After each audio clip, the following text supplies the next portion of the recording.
My name is गुलशन। मैं आपकी उर्दू की टीचर हूँ। आज मैं आपसे पेपर पैटर्न डिस्कस करूँगी उर्दू का।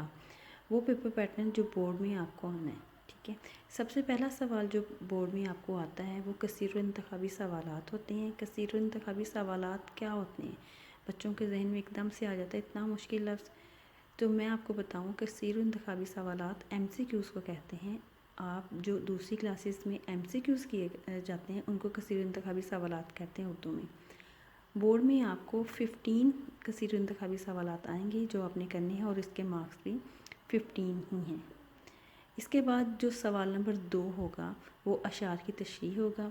अशार की तशरीह में बेटा आपको अशार दिए जाएंगे जिसमें से आपने 5 अशार करने होते हैं, यानी उन 5 अशार की तशरीह करनी होती है जो कि हिस्सा नज़म में से भी होंगे और हिस्सा गज़ल में भी होंगे।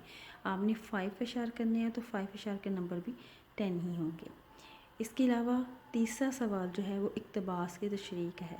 अब एक और मुश्किल लफ्ज़ यहाँ पे आपको सुनने में आया है, इक़्तिबास, ठीक है। आप 7 में 6 में सलीस उर्दू करते हैं, सब जानते होंगे सलीस उर्दू किसे कहते हैं। तो सलीस उर्दू बेटा आसान उर्दू को कहा जाता है, यानी एक पैराग्राफ दिया जाता है जिसको आप आसान अल्फाज में बयान करते हैं। इसी तरह यहाँ पे एक इक़्तिबास दिया जाएगा, यानी एक पैराग्राफ दिया जाएगा, उसको आपने तशरीह करनी है, उसको आपने और वजाहत के साथ बयान करना है कि इस पैराग्राफ में मुसन्निफ़ क्या कहना चाहता है, इससे पहले क्या बात हो रही है, और इसमें आसान अल्फाज में इसकी तशरीह करते हुए लिखना है।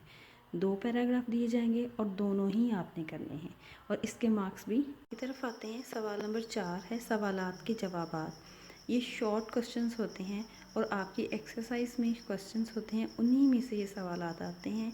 आपने पेपर में इसको 5 अटैम्प्ट करने होते हैं और इसके मार्क्स भी आपके 10 ही होते हैं।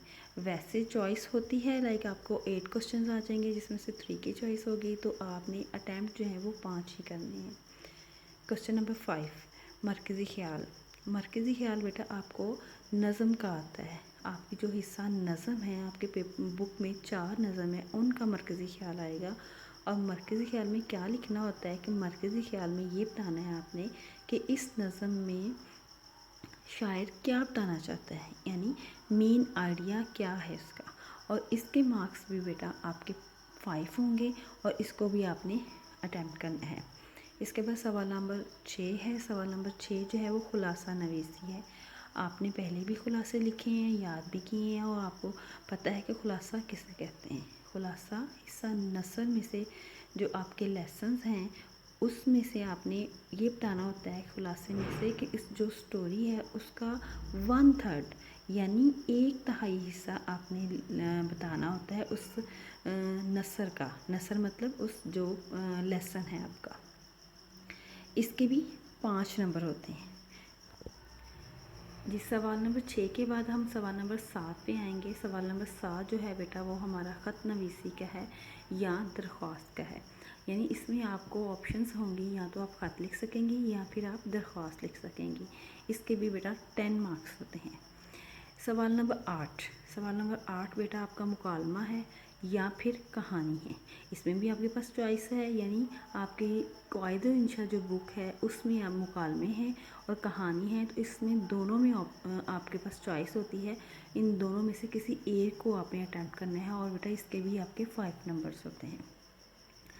आखिरी सवाल जो है वो सवाल नंबर 9 है, जिसमें जुमलों की तकमील है या फिर फ़िक्रात की दुरुस्ती है। आपके ये जो पोर्शन है आपका क़वाइद इंशा का पोर्शन है, यानी क़वाइद इंशा जो आपकी बी पेपर की होती है उसमें ये सारी चीज़ें हैं। उसमें जुमलों की तकमील भी है, वो जो ज़रब मिसल होते हैं वो हाफ़ दिए हुए होंगे और हाफ़ आपने ख़ुद लिखने होंगे, यानी वो जुमला जो है वो आधा पेपर में होगा, आधा आपने लिखना है। जैसे कि एक ज़रबुल मिसल है, आ बैल मुझे मार।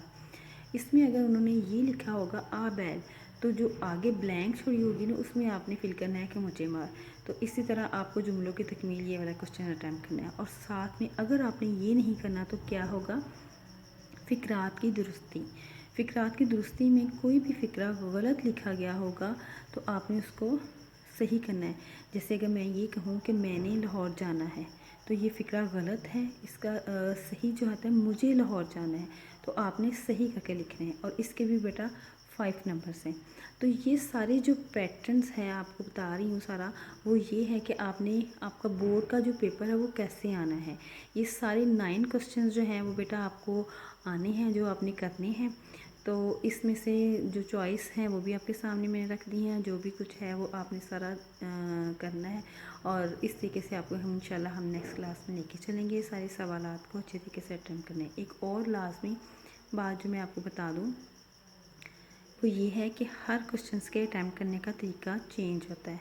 तो उर्दू में जैसे जैसे मैं आपको सवालात करवाती जाऊंगी, वैसे वैसे हम इनकी इंशाल्लाह क्वेश्चंस का पैटर्न बताती जाऊंगी।